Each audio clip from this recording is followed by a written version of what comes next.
जो सरकार में रहता है वो इन संस्थाओं का इस्तेमाल करता है।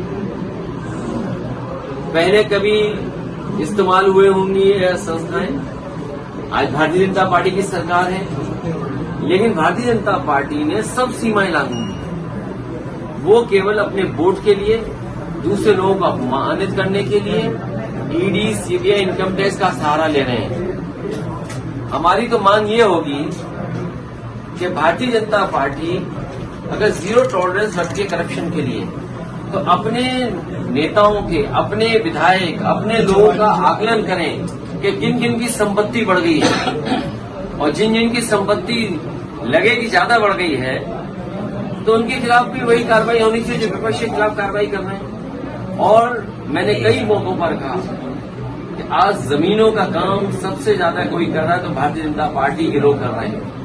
कई शहरों में बड़े बड़े भूमाफिया पैदा किए हैं और भूमाफियाओं का काम भारतीय जनता पार्टी स्वयं कर रही है। लखनऊ में, कानपुर में, आपके अयोध्या में, गोरखपुर में, वाराणसी में आप जानकारी कर लें, और सरकार जब भी जांच करेगी, सबसे ज्यादा जमीनों का और सबसे ज्यादा खिलवाड़ कागजों से और भूमि माफिया के रूप में कोई उभर करके आ रहे तो भारतीय जनता पार्टी स्वयं है। और अन्याय की सीमा आप देखिए, क्या कानपुर की घटना नहीं हुई?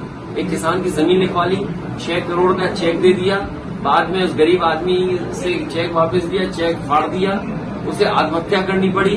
उसे कौन बचा रहा है? भारतीय जनता पार्टी के नेता बचा रहे हैं। इसी तरह कानपुर में एक व्यापारी को इतना मारा सिख भाई को कि उसकी आंख चली गई। कौन था वो? भारतीय जनता पार्टी का कार्यकर्ता था। इसी तरह और जगह अगर आप देखोगे, सबसे ज्यादा अन्याय इनकी सरकार में हो रहा है। आज ही खबर पड़ी है कि कानपुर देहात में भी और कानपुर में 2 पक्ष में झगड़ा हुआ, 2 लोगों की जान चली गई केवल जमीन के विवाद में। सरकार को ये देखना चाहिए कि जो जहां पर जमीन को लेकर के विवाद हो रहा है या विवाद से जान जा रही है, आखिरकार वो अधिकारियों को कितनी एप्लीकेशन दे चुकी है। सर